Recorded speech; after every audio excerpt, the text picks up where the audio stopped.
नमस्कार मैत्रिणींनो, आज मी बनवणार आहे सोले भात। तर इथं मी कढई ठेवून त्याच्यामध्ये 2 ते 3 चमच तेल टाकून घेतले।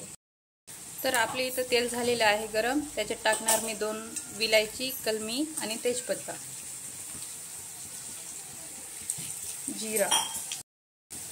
आता टाकणार कांदे, 2 ते 3 कांदे मी बारीक कट करून घेतलेले आहेत। इथं आपले कांदे इथं झालेले आहे। आता टाकणार मी त्याच्यात अद्रक लसूणचं पेस्ट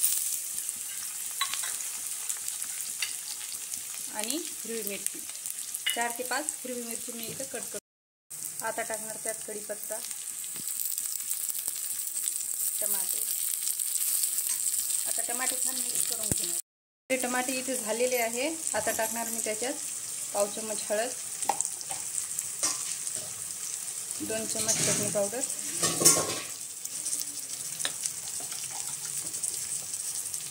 गरम मसाला, चवीनुसार मीठ। आता याला मी फ्राय करून घेते। तर आपले टमाटे इथे झालेले आहे। आता मी याच्यात टाकणार सोले।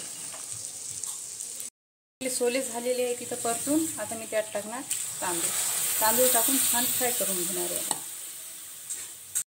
आपले तांदूळ इथं व्यवस्थित मिक्स करून झालेले आहे। आता त्यात टाकणार मी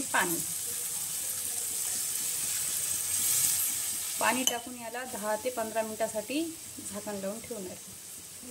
तर मला जेवढं पाणी लागते तेवढं मी याच्यामध्ये यूज केले। आता मी त्याच्यात टाकणार कोथिंबीर,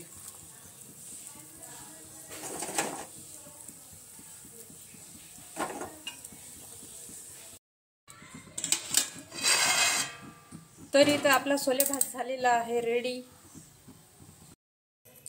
तर आपला सोले भात झालेला आहे तर रेडी। रेसिपी आवडली असेल तर लाईक करा, शेअर करा, बेल आयकॉनचं बटन दाबायला विसरू नका आणि माझ्या पेजला फॉलो करा।